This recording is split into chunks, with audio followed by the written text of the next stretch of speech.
오늘 본문의 말씀으로 왕으로 나신 이가 어디 계시뇨라는 제목으로 우리 성탄의 말씀을 함께 듣도록 하겠습니다. 예수님을 만나기 위해 머나먼 여행을 했던 동방 박사들이 아기 예수님의 탄생을 알려주는 한 별을 따라 예루살렘까지 이르게 되어집니다. 그리고 유대인들에게 묻습니다. 왕으로 나신 이가 어디에 계시뇨? 만약 동방 박사들이 우리에게 이런 질문을 한다면 우리는 어떻게 대답을 하겠습니까? 2000년 전 헤롯 왕과 유대인들은 이 동방 박사들의 질문을 듣고 대소동에 빠지게 되어집니다. 헤롯이라는 왕이 있음에도 불구하고 새로운 왕이 탄생했으니 헤롯 왕으로서는 경악할 일이 아닐 수가 없었고, 그리고 이스라엘 백성들은 오랫동안 그리스도를, 메시아를 기다려 오고 있었던 그들이었는데도 불구하고 메시아의 나심을 몰랐다라는 사실 때문에 그들은 놀랄 수밖에 없었던 것입니다. 유대인들은 메시아가 나신 줄을 까맣게 모르고 있었다는 것이죠. 자, 그런데 더 큰 문제는 이 유대인들이 그리스도의 나심을 들었음에도 불구하고 그러나 아기 예수님을 찾으려 하지 않았다. 그분에게 경배하려 하지 않았다라는 것입니다. 유대인들은 말씀을 듣고 또 동방 박사들에게 예수님께서 베들레헴에 태어나실 것이라고 알려주었을 뿐 그들은 예수님을 찾으려 하지 않았던 것입니다. 이방인들은 예수님을 찾아 경배하러 가는데 정작 가장 앞서서 메시아를 만나야 했던 유대인들은 그리스도를 찾으려 하지 않았다라는 것입니다. 간혹 돌잔치에 예배를 인도하기 위해서 참석하곤 합니다. 그날 부모들은 예쁜 한복을 차려입고 손님들을 맞이하죠. 가족들과 즐겁게 식사도 하고 사진도 찍고 그리고 돌잡이 이벤트도 하곤 합니다. 돌반지도 선물 받고 또 부모들은 봉투도 두둑히 또 받습니다. 그런데 이런 돌잔치의 의미를 알 턱이 없는 아이에게는 이 하루가 너무 곤욕스러운 거예요. 잠은 오는데 어른들이 잠을 안 재웁니다. 불편한 한복을 입히고 낯선 사람들이 와서 안고 만져보고 그러니 무섭기도 하고 피곤하기도 한 그런 하루인 것이죠. 그러다 보면 이제 나중에 아이가 짜증이 나고 한계에 다다르면 그냥 손님들이 많이 와 있음에도 불구하고 사진을 찍다가 왕 울어버리는 것입니다. 그러면 부모들은 그 아이를 달래서 결국에는 식당 한켠에 있는 의자에서 재우든지 아니면 유모차에서 그 아이를 재우고 마는 것입니다. 그리고는 그때부터는 이제 어른들만의 파티가 시작되는 거예요. 주인공 아기는 관대없고 이제 어른들과 손님들만의 잔치가 되어버리고 마는 것입니다. 오늘날도 이처럼 아기 예수님에 대해서 아는 사람들은 많은데 경배하는 사람들이 적습니다. 예수님을 아는 사람들은 많으나 마음과 뜻과 성품을 다해서 예수님을 예배하는 자는 점점 더 줄어들어가고 있다라는 것이죠. 돌잔치에서 아이가 소외되듯이 성탄절에 예수님이 소외되고 있는 것입니다. 2000년 전 왕으로 오신 아기 예수님은 지금도 우리 가운데 찾아와 주셨습니다. 성도된 우리는 사람들에게 예수님이 어디 계신지 알려주어야 할 책임이 있는 사람들입니다. 목자들처럼 서로 말해서 아기 예수님께로 나아가 경배해야 하는 것입니다. 누가복음 2장 15절에 보면 천사들이 떠나서 하늘로 올라가자 목자들이 서로 말하되 이제 베들레헴까지 가서 주께서 우리에게 알리신 바가 이루어진 일을 보자. 네, 서로 의논하여 베들레헴까지 함께 목자들이 달려갑니다. 왕으로 나신 아기 예수님이 어디 계신가? 오늘 이 시대에 우리가 전해야 할 예수님은 어떤 분인가? 사람들과 함께 나아가서 예수님께 경배하는 우리 성탄절을 만들어야 하는 것 아니겠습니까? 오늘 말씀 속에서 우리 예수님이 계신 곳을 우리가 함께 살펴보면서 우리가 어떠한 예수님을 전해야 하며 어떠한 모습으로 예수님을 전해야 하는지를 함께 교훈받는 그러한 시간 될 수 있기를 바랍니다. 첫째로 여러분, 우리 예수님께서는 길 위에 계시다라는 것입니다. 우리 예수님은 오늘 길 위에 오셨습니다. 왕으로 오신 예수님은 화려한 궁전에서 태어나지 않으셨습니다. 왕이신 예수님은 이 땅에 오실 때 여간빵조차 구할 수가 없었습니다. 성경은 마리아와 요셉이 맏아들을 낳아 강보에 싸서 구유에 누였다. 이는 여관에 있을 곳이 없었기 때문이다. 이렇게 증거하고 있습니다. 여러분, 예수님은 우리가 생각하는 오늘날의 마국간과 같은 곳에서 태어나신 것이 아닙니다. 1세기의 마국간은요, 천정과 벽이 따로 없는 곳이었어요. 당시에는 여관의 앞마당이나 자연 동굴이 마국간 역할을 대신했습니다. 그곳에는 동물들을 묶어 놓을 울타리와 먹이를 주도록 구유가 놓여 있을 뿐이었어요. 정말 한대였습니다. 비바람을 피하기도 옹색했습니다. 너무나도 열악하고 너무나도 무방비 상태인 그러한 곳이 바로 그 시대의 마국간이었다라는 것이죠. 우리가 그림에서 보듯이 좀 허름하기는 하지만 이렇게 벽이 있고 이렇게 지붕이 있는, 그래도 이슬은 피할 만한 그런 마국간, 사실은 그것보다 훨씬 더 열악한 상황이었다라는 사실을 우리는 기억해야 하는 것입니다. 그곳의 동물들은 그곳에서 밤을 지새어 있어야만 했고, 또 그곳에는 간혹 방을 구하지 못한 나그네들이나 혹은 그곳에 거처를 구하지 못하는 가난한 사람들이 잠시 눈을 붙이는 그런 장소였던 것입니다. 결국 예수님은 오늘 길 위에서 태어나셨고 길 위에 누워 계셨던 것입니다. 사랑하는 성도 여러분, 지금도 예수님은 길 위에 서 계십니다. 길 위에 계신 예수님은 무거운 짐을 지고 인생길을 걸어가는 사람들의 안식처가 되어주시는 분이십니다. 나그네 인생을 살아가고 있는 곤고한 사람들을 위해서 오늘 예수님께서는 길 위에 서셔서 그들에게 손 내밀고 계시며 그들에게 말씀하고 계시는 것입니다. 실패를 만나서 길 위에 지쳐 쓰러져 있는 사람들을 우리 주님께서는 일으켜 세우기 위해 다가가십니다. 꿈과 소망을 잃고 어느 길로 가야 할지 몰라서 고통하고 절망하는 사람들의 그런 갈림길 가운데 우리 예수님은 찾아와 주신 것입니다. 그리고 그들에게 길이 되어 주셨죠. 육체와 마음의 병 때문에 인생을 포기하려는 사람들을 치료하기 위해 오셨습니다. 이처럼 예수님은 길 위에서 우리의 모든 것을 담당하시며 은혜를 베풀어 주시는 분이심을 여러분 믿으시길 바랍니다. 바울 사도는 히브리서 4장 15절과 16절에 이렇게 전하고 있습니다. 우리에게 있는 대제사장은 우리의 연약함을 동정하지 못하실 리가 아니요 모든 일에 우리와 똑같이 시험을 받으시니로되 죄는 없으시니라. 그러므로 우리는 긍휼하심을 받고 때를 따라 돕는 은혜를 얻기 위하여 은혜의 보좌 앞에 담대히 나아갈 것이니라. 이렇게 권면하고 있습니다. 사랑하는 성도 여러분, 우리가 아기 예수님을 경배하기 원한다면 우리는 사람들에게 찾아가야 합니다. 가난한 자, 병든 자, 소외된 자, 상처받은 사람들과 함께 해야 합니다. 이것이 바로 아기 예수님을 경배하는 것입니다. 나와 내 가족들만을 위한 성대한 잔치나 화려한 트리가 진정한 성탄의 의미만을 말해주는 것은 아닐 것입니다. 오늘 예수님은 사람들에게 오셔서 사람들과 함께 하셨음을 우리는 기억해야 합니다. 그것도 길 위에 있는 사람들, 곤고한 사람들, 정말 어디 몸둘 곳 하나 얻지 못했던 사람들에게 먼저 찾아와 주셨음을 우리는 기억해야 할 것입니다.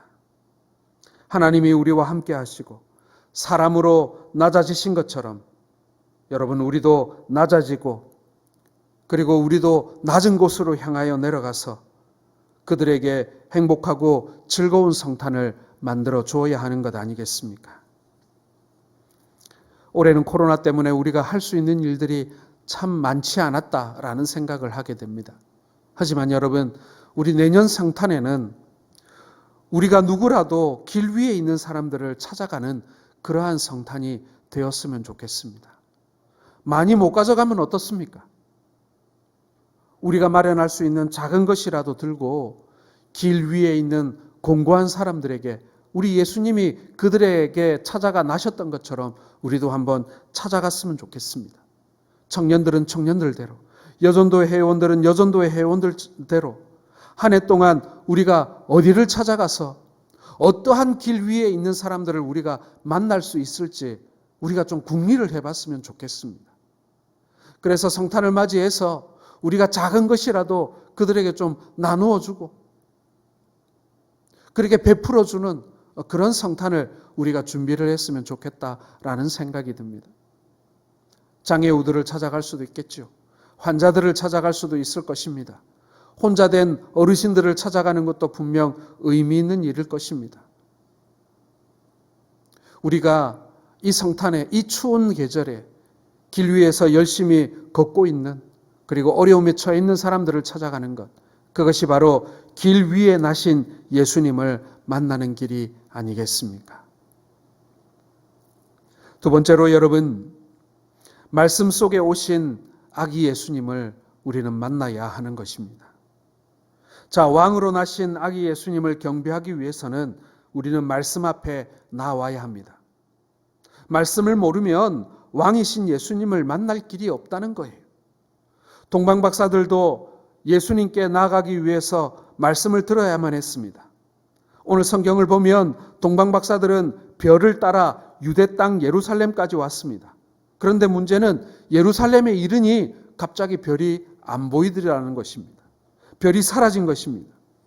하나님은 동방박사들을 베들레헴까지 별로 인도하지 않으셨습니다. 아기 예수님에 대한 말씀을 거기에서 듣게 하셨어요. 헤롯은 모든 대제사장들과 서기관들을 모아서 동방박사들의 질문에 대답을 하게 했던 것입니다. 동방박사들이 물었습니다. 왕으로 나신 이가 어디 계시뇨? 그러자 대제사장들과 서기관들은 이렇게 대답합니다. 마태복음 2장 5절에서 6절을 같이 한번 보겠습니다. 이르되 유대 베들레헴이오니 이는 선지자로 이렇게 기록된 바, 또 유대 땅 베들레헴아 너는 유대 고을 중에서 가장 작지 아니하도다.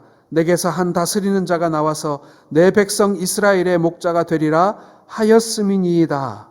예, 바리새인들은, 제사장들은 메시아가 어디서 태어날지 알고 있었습니다. 그리고 그것을 모르고 있었던 동방박사들에게 베들레헴에서 메시아가 날 것이다 라고 말씀에 기록된 그 말씀을 가르쳐주고 있는 것입니다. 동방박사들은 지체하지 않았습니다. 이 말씀을 따라 예루살렘에서 베들레헴으로 향하기 시작합니다. 그러자 사라졌던 별이 다시 나타나 그들을 베들레헴으로 인도하게 되는 것입니다. 마태복음 2장 9절에 박사들이 왕의 말을 듣고 갈새 동방에서 보던 그 별이 문득 앞서 인도하여 가다가 아기 있는 곳 위에 머물러 서 있는지라. 성경은 별이 이렇게 다시 동방박사들을 베들레헴으로 인도하였음을 기록하고 있는 것입니다. 사랑하는 성도 여러분, 이처럼 말씀이 없는 성탄은 성탄이 아니지요. 성탄절이 되었다고 거리에 화려한 조명만 빛이 나서는 안 됩니다. 더 중요한 것은 말씀의 불이 밝혀지는 것입니다. 말씀을 들어야 아기 예수님이 누구인지 알 수 있습니다. 범죄한 인류를 구원하려 이 땅에 오신 예수님의 소식은 이 세상에서 가장 기쁨의 좋은 소식이 아니겠습니까? 성경은 그 말씀을 오늘 우리에게 명백하게 증언하고 있는 것입니다. 지금도 아기 예수님은 말씀을 통해 우리 가운데 찾아와 주십니다. 아무리 좋은 소식도 전하지 않으면 들을 수 없는 것 아니겠습니까? 사랑하는 성도 여러분, 12월은 믿지 않는 자들에게 예수님을 증거할 수 있는 가장 좋은 달이라고 저는 믿습니다. 예수님의 오심을 전하는 것이 우리가 할 수 있는 최고의 경배입니다. 우리가 들은 이 말씀, 우리가 배우고 익힌 이 말씀을 우리가 예수님이 오셨다라는 그 소식을 전할 때 우리가 함께 전해야 되는 것 아니겠습니까? 이 말씀으로 우리가 예수님을 만나고 예수님의 소식을 전해야 되는 것입니다. 여러분, 무엇으로 예수님의 나심을 전하시겠습니까? 다시 별이 뜨도록 우리가 구해야 하는 것이겠습니까? 말씀 속에 증언되어져 있는 예수님의 오심을 여러분 말씀을 들고 힘써 전하시는 우리 모든 성도들 되시기를 주의 이름으로 축원합니다. 세상의 모든 사람들이 왕 되신 예수님을 경배하도록 우리가 그 말씀으로 인도해야 될 줄로 믿습니다. 마지막으로 여러분, 우리 예수님께서는 구유에 누이셨다라는 사실을 우리는 기억해야 합니다. 구유에 계신 아기 예수님을 우리는 만나야 합니다. 우리가 알듯이 이 구유란 동물들의 먹이통입니다. 깨끗하지도 편하지도 특별하지도 않은 곳입니다. 그곳에 아기를 누이는 일은 평상시 같으면 있을 수가 없는 일입니다. 누구든지 어디서든지 볼 수 있고 누구나 사용할 수 있는 것이 바로 짐승들의 여물통, 구유통 아니겠습니까? 구유는 가축을 기르는 세상 어디에서나 볼 수 있는 아주 흔한 것이었습니다. 그런데 왜 왕이신 아기 예수님은 하필 구유에 누이셨을까요? 저는 그 이유가 바로 누구든지 아기 예수님께로 찾아올 수 있도록 하기 위해서라고 믿고 싶습니다. 제 기억으로 어릴 때 시골에서 아기를 이렇게 누일 때 많이 사용했던 게 광주리였던 것 같습니다. 특별히 아기를 누이기 위해서 만들어진 광주리는 없었어요. 그저 들에 나갈 때 들고 나가는 혹은 집안에서 쓰는 대나무 광주리에 혹은 무슨 나무인지는 제가 잘 모르겠습니다만은 좀 뻣뻣한 나무를 말려서 이렇게 짠 그런 투박한 광주리에 이불을 깔고 아기를 눕혀서 이렇게 재우곤 했던 것이 제가 어릴 때 기억에 있습니다. 오늘 예수님은 그것조차도 그 바구니나 광주리조차도 마련하지 못했던 것 같습니다. 그러니 짐승의 여물을 담아 두어야 하는 그 구유에 짚을 깔고 거기에 강보에 쌓인 예수님을 누이셨던 것이죠. 그런데 여러분, 이것은 정말 어디에서나 특별하지 않은 한 장면이라고 저는 생각합니다. 물론 더 좋은 곳에 예수님을 누일 수 있었으면 참 좋았겠습니다마는 그 주변의 환경을 생각할 때, 여관방에도 들어가지 못했던 그 상황을 생각할 때 아기를 누일 수 있는 궁여지책이 아니었나라는 생각을 합니다. 그러나 그 장면을 누군가가 보게 된다면 아이고, 아기를 누일 곳을 찾지 못했구나, 참 안타깝구나, 아기를 위해서 좀 더 따뜻한 곳을 마련해야 될 텐데, 아마도 그 장면을 보고 있던 모든 사람들은 그렇게 생각했을 것입니다. 누구나 생각할 수 있고 누구나 그러한 예수님을 만날 수 있는 한 장면. 그 여관방에 묵었던 사람들이 아기 우는 소리를 듣고 한 번쯤 내다보지 않았겠습니까? 그리고 그날 밤이 지나자 사람들은 그 아기를 이렇게 오며 가며 볼 수 있지 않았겠습니까? 누구든지 예수님을 만날 수 있었습니다. 누구든지 예수님을 볼 수 있었습니다. 가장 위대한 왕이자 선지자였던 모세와 다윗조차도 예수님 못 만났습니다. 단지 하나님의 음성만을 들었을 뿐입니다. 그러나 왕이신 예수님은 유대인들뿐만 아니라 이방인들이었던 동방박사들까지도 만나 주셨습니다. 왕이신 아기 예수님은 박사들뿐만 아니라 목자들까지 만나 주셨어요. 만약 구유통 옆에 동물이 있었다면 그 동물들까지 예수님을 만나지 않았겠습니까?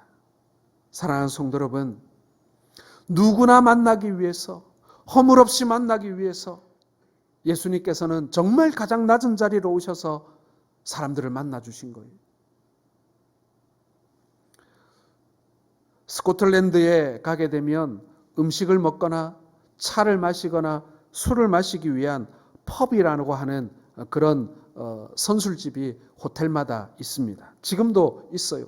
그 펍이라는 곳에 가서 요즘에는 사람들이 축구 경기도 보고 사람들이 차도 마시고 뭐 그렇게 하는 공간으로 지금도 영국에 가면 이 펍이 상당히 많이 있습니다. 자, 그런데 이 펍이 문을 닫을 때가 되면 갑자기 한 사람이 일어나 모자를 들고 외칩니다. Hand in a cap. 내 손에 모자가 들려 있어. 이렇게 외치는 것입니다. Hand in a cap. 이 외침이 들리면 사람들은 저마다 주머니에서 주섬주섬 주머니 안에 들어있는 돈을 꺼내 들기 시작합니다. 그리고는 모자에 넣어요. 그런데 이때 자신이 먹은 만큼 계산하는 것이 아닙니다. 돈이 없는 사람은 없는 대로, 있는 사람은 있는 대로 더 넣어서 계산을 맞추는 것입니다.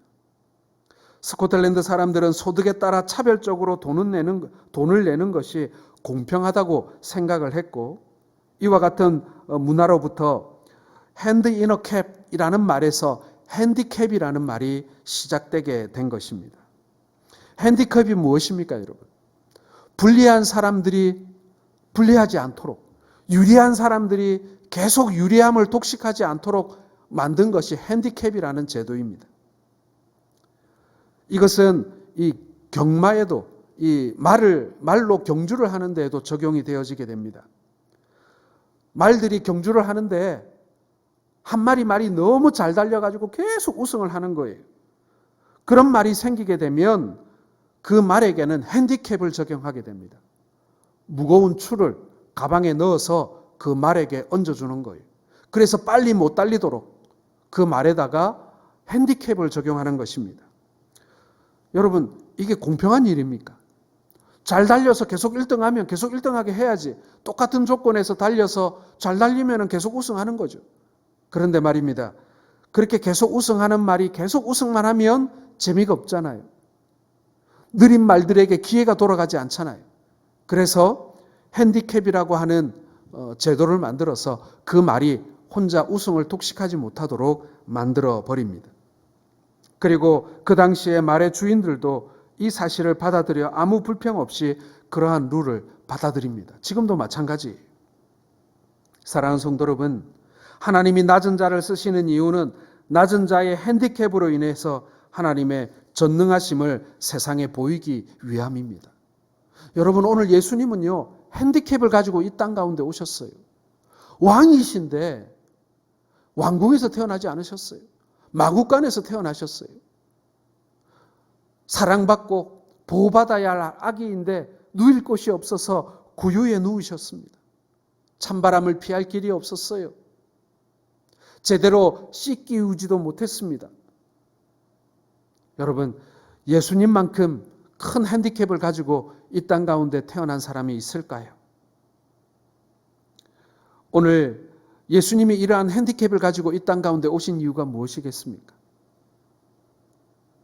바로 저와 여러분들과 같은 약한 사람들이 예수님을 보며 위로받기 위함 아니겠습니까? 나의 약점까지도 귀하게 쓰실 주님을 믿고 우리가 다가가고 그분에게 우리의 모든 것을 맡길 수 있도록 그분은 스스로 핸디캡을 지신 것입니다. 십자가에 오르실 때는 어떻습니까? 그때도 우리 주님께서는 핸디캡을 가지고 계셨어요. 천군 천사를 불러다가 자신을 핍박하는 자들을 다 쓸어버릴 만한 그러한 막강한 창조주의 권세를 가지고 계셨음에도 불구하고 그분은 기꺼이 그 하찮은 로마 군병들의 손에 의해 십자가에 못 박히셨다라는 것입니다. 세상에 이런 핸디캡이 또 어디 있겠습니까? 여러분, 그 모든 것이 바로 흠 많고 약점 많고 연약한 우리들을 위해서 예수님께서 감당하신 핸디캡이심을 믿으시길 바랍니다. 2020년 성탄절, 역시 누구든지 예수님을 만날 수 있는 그러한 날입니다. 이 땅의 모든 죄인들이 예수님을 만날 수 있습니다.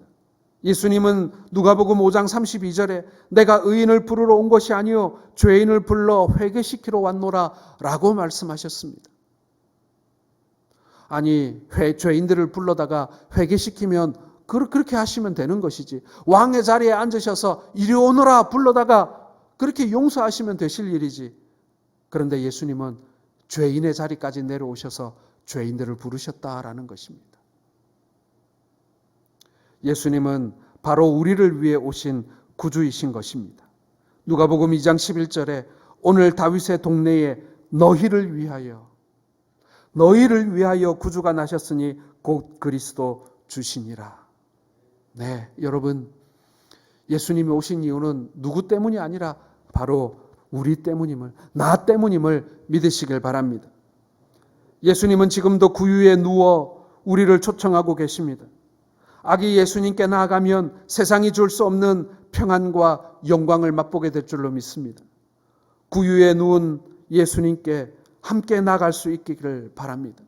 우리가 특별히 전도하는 기간만을 정해서 전도할 것이 아니라 이 성탄의 기간에 길 위에 있는 사람들, 그리고 고난당하고 있는 사람들, 그리고 핸디캡으로 인하여 어려움을 당하고 있는 많은 약점과 연약함으로 인하여 고통하고 있는 자들에게 우리가 다가가야 하지 않겠습니까? 그들을 주님께로 우리가 인도해야 되는 것 아니겠습니까? 그들에게 이 놀라운 복된, 이 축복된 소식을 전해야 되지 않겠습니까? 사랑하는 성도 여러분, 그리고 온라인으로 함께 예배하고 있는 우리 성도 여러분, 성탄은 바로 우리 모두를 위한 하나님의 놀라운 사랑입니다. 더불어서 지금 차가운 길 밖에 있는 사람들을 위하여 예수님께서 우리 가운데 오신 것입니다. 그들을 위하여 우리가 무언가 건네야 되지 않겠습니까? 그들에게 말씀을 전하고 그들에게 따뜻한 무엇인가를 우리가 건넬 수 있어야 하지 않겠습니까? 그래서 성탄을 나만 기뻐하고 우리만 기뻐하는 것이 아니라 예수님을 잘 모르던 사람들도, 그리고 교회에 와본 적 없는 사람들도, 그리고 기독교를 향하여 손가락질하던 그 사람들에게조차 이 성탄의 기쁜 소식이 전해지는, 그들에게도 이 복된 소식이 알려지는 그러한 이번 성탄이 되었으면 좋겠습니다. 코로나19로 인하여 많은 사람들이 두려워하고 걱정하고 그리고 고통하고 있는 이때에 치료제나 백신보다도 더 소중한 바로 우리 예수 그리스도라고 하는 놀라운 이 생명의 백신을 전하는 우리 모든 성도들 되시기를 주님의 이름으로 축원합니다.